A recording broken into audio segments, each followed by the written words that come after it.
Hello students, तो चलिए आज हम लोग शुरुआत करते हैं क्लास 10 के एक्सरसाइज 6.2 के क्वेश्चन नंबर 8 का, जो कि है using converse of basic proportionality theorem prove that the line joining the mid points of any two sides of a triangle is parallel to the third side.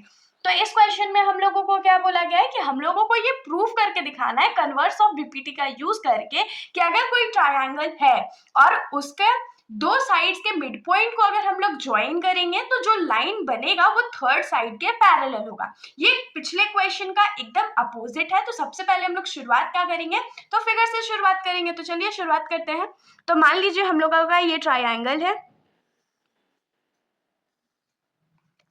A B और सी, और हम लोग क्या assume कर लेते हैं कि ए बी का मिड पॉइंट डी है और ए सी का मिड पॉइंट ई है, और इन दोनों को हम लोग ज्वाइन कर देते हैं। हमने इसको ज्वाइन किया तो हम लोगों को प्रूफ क्या करना है कि डी ई लाइन जो है वो बी सी के पैरेलल है। ये हम लोगों को प्रूफ करके दिखाना है। तो सॉल्यूशन इसका बहुत सिंपल है। तो सबसे पहले हम लोग क्या करते हैं, गिवन लिख लेते हैं। हमने जो कंस्ट्रक्शन किया है वो लिख लेते हैं और उसके बाद हम लोग क्या करेंगे तो प्रूफ देख लेंगे। तो हम लोग लिखेंगे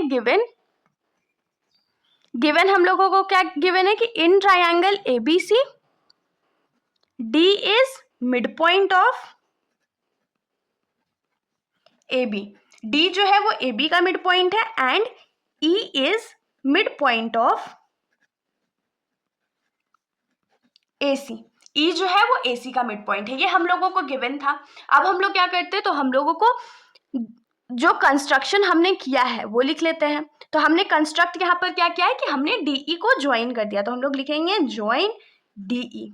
और प्रूव हम लोग को क्या करना है, टू प्रूफ। तो हम लोगों को प्रूव करना है कि डीई लाइन जो है वो थर्ड साइड यानी कि बीसी के पैरेलल है। ये हमने तीनों इन्फॉर्मेशन लिख लिया। अब हम लोग क्या करेंगे तो प्रूफ करेंगे। तो भाई इसको प्रूफ करेंगे कैसे, तो देखिए हम लोगों को क्या गिवन है कि डी जो है वो ए बी का मिड पॉइंट है। तो यहाँ से हम लोग क्या लिख सकते हैं कि A D by D B या A D is equal to D B लिखेंगे। उसके बाद हम लोग रेशियो फाइंड करेंगे। सिमिलरली ई जो है वो ए सी का मिड पॉइंट है, तो ए ई इज इक्वल टू ए सी हो जाएगा। उसके बाद हम लोग उसका रेशियो फाइंड करेंगे और उसके बाद कन्वर्स ऑफ बीपीटी से हम लोग तुरंत ये प्रूफ कर सकते हैं कि डीई जो है वो बीसी के पैरेलल है। तो अब इसको लिख के दिखते हैं। तो कैसे लिखेंगे, तो हम लोग लिखेंगे since D is mid point of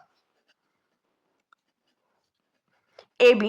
D जो है वो मिड पॉइंट है ए बी का। तो यहां से हम लोग क्या लिख सकते हैं कि ए डी जो है वो डी बी के बराबर है।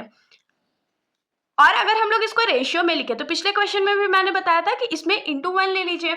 अगर इंटू 1 है तो डीबी जो है अगर हम लोग उसको लेफ्ट साइड ले आए तो वो क्या हो जाएगा, डिवाइडेड बाई डीबी हो जाएगा।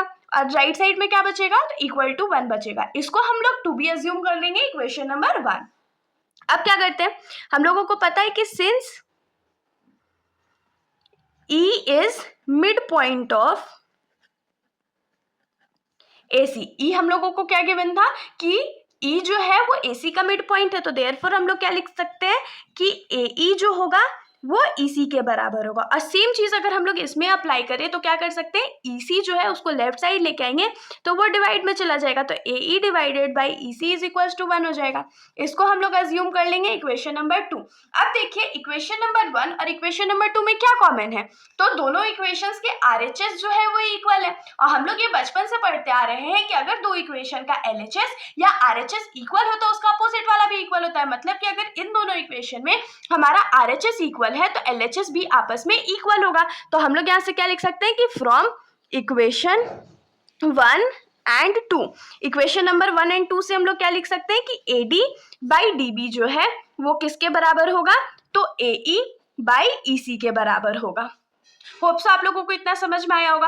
अब हम लोग क्या करते हैं, तो हम लोग बैक टू फिगर पे आते हैं। तो हमने अभी क्या निकाला कि AD बाई DB जो है वो AE बाई EC के बराबर है। और हमने कन्वर्स ऑफ बीपीटी में क्या पढ़ा था कि अगर दो साइड्स किसी भी ट्राइंगल के सेम रेशियोज में होते हैं तो जो लाइन उनको इंटरसेक्ट कर रहा है वो थर्ड साइड के पैरेलल होता है। तो इससे हम लोग क्या लिख सकते हैं कि DE जो है वो BC के पैरेलल है। तो इसको हम लोग वर्ड्स में लिख लेते हैं। तो हम लोग यहाँ पर लिखेंगे कि सिंस AD बाई DB जो है वो AE बाई EC के बराबर है। और ये हमने कहाँ से लिखा, तो प्रूव्ड अब हमने अभी ऊपर में प्रूव किया था ना। तो अब यहाँ से क्या लिख सकते हैं कि ये दोनों इक्वल रेशियो में। तो since AD by DB is equals to AE by AC, therefore by converse of basic proportionality theorem,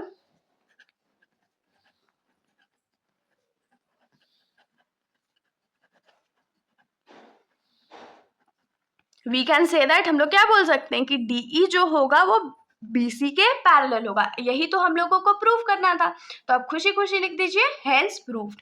तो इसके साथ हमारा ये जो सॉल्यूशन है यहीं पर खत्म हो जाता है। अगर आप लोगों को वीडियो अच्छी लगी तो वीडियो को लाइक कर दीजिएगा और मेरे चैनल को बिना सब्सक्राइब करिए कहीं मत जाइएगा। Thank you.